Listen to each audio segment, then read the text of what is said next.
Welcome to SNG News. We're back officially.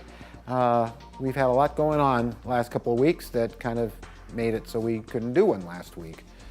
And you'll know why at the end of this video. So we're glad to be back. I have gotten back to this and I made, this is, that's the old original master over there. This is one cast from the mold. And well, the gun body for Laserblast gun, which I'm recreating. There has been some controversy that Steve Neill's a Laserblast fan and he's making a Laserblast gun. No, I am Laserblast. I'm Mr. Laserblast, in fact, because I'm the guy who was in the beginning of Laserblast being killed by those turtle creatures, and it was me that created the makeup that V applied, and it was me that made the amulet. It was me that made this Laserblast gun. So I'm recreating it. Yes, technically I am a fan, but I'm recreating the gun for the 40th anniversary. You've heard me talk about it before, but some of you are new and don't know this. So what you're seeing here is just sort of a mock-up of parts. They're all raw, and of course they all have to be fine-tuned, and I have to cast up more of these parts.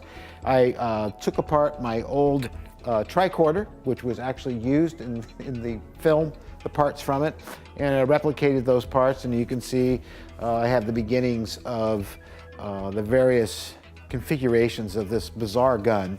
I still have a lot to do still, but it's really cool. And if you want to learn more about how to make a Laserblast gun for your very own, you can become a member of our Patreon site.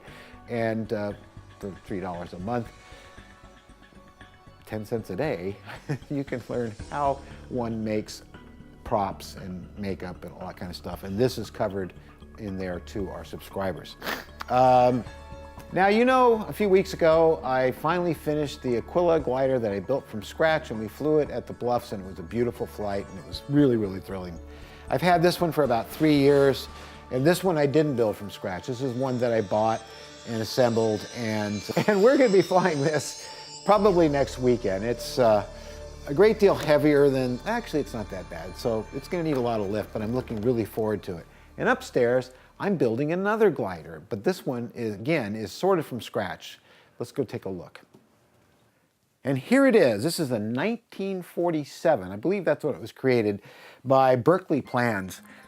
That was before the advent of radio control, and this was a free flight plane that you launched with a bungee cord, which would take it up so high, release it, and it had like, I forget how they did it, but there was a way that they could make the rudder turn automatically by a gear setup inside here, and it would eventually come back to Earth. But today, of course, we have radio control, and of course, that model was only like, had a 30-inch wingspan. This one has a 93-inch wingspan, and in fact, this is a 1/6 scale Mercury G.I. Joe sitting in it that just fits perfectly. I'm not going to use it, but I just had to see Mr. Joe in there. This is going to be a beautiful plane, very, very lightweight, and can fly in the tiniest bit of lift. So I could be at the slope and there's just like 2-3 miles an hour coming up the slope. This thing will float out of my hand. They're amazing to watch. There's videos of them. They're called the Sinbad. And I guess originally it was called Sinbad the Sailor, but it was shortened to Sinbad. I can't wait to get this done.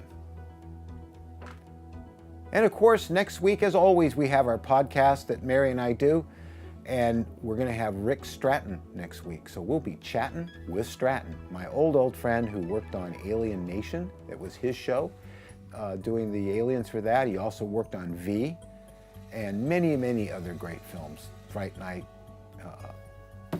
a ton of them. So, but he'll be here to tell you about all that. So be sure to check out our other podcasts from guests such as Doug Drexler to Darren Doctorman to Rick Sternbach. We've had them all here, and we've had these great in-depth interviews with them that you'll want to hear on our podcast by going to Podbean or iTunes and simply putting in SNG Now. You'll find our podcasts. They're fantastic. I hope you'll listen.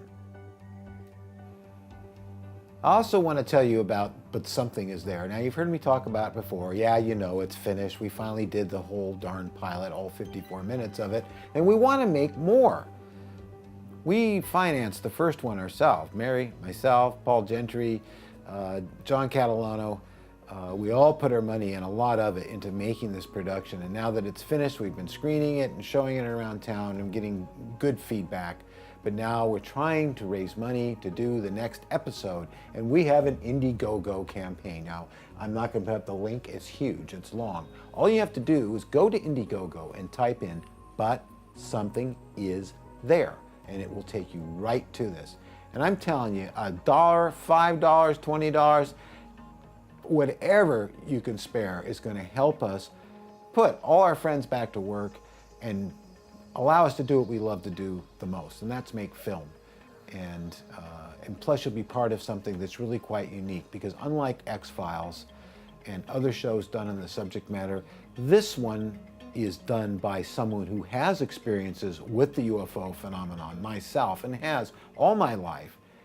And I've written and directed a show about it. It's never been done before. It's always been Hollywood does their version of somebody's story, which is maybe 30% true, and the rest is all stuff that they make up. So this is going to be something quite significant. And in light of the fact that our government has been releasing video and documents admitting that there has been a cover-up all these years, it couldn't be better time. So go to our Indiegogo campaign, check it out, and if you feel like it, join us. You know what? You'll actually get your name on the screen.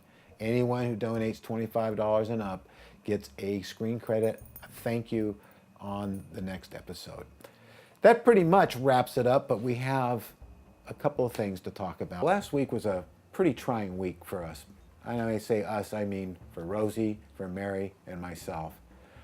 I went to my favorite hobby shop in the world, where I've been going to for years, and a friend of mine there who I've been flying with and building models, who's been a mentor of mine and an incredible innovator of the hobby, radio control hobbies, told me that he has terminal cancer.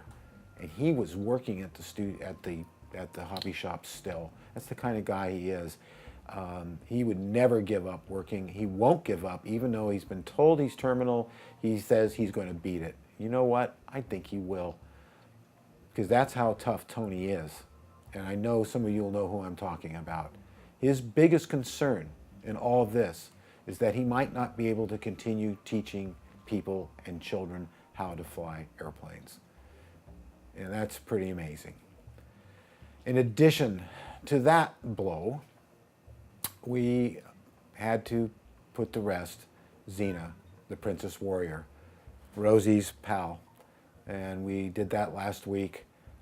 And it was really, really, really, really hard. Any of you that have pets, have dogs in your family, they're just like any other family member. When they go, it is a very difficult thing to deal with.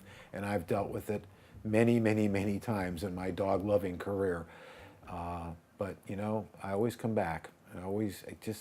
What they give us, what we have with this wonderful relationship is worth what we may have to go through from time to time. So that's why we didn't have a show last week, and that's why we were a little quiet. But we're getting back to normal now, and Rosie's cheering up bit by bit.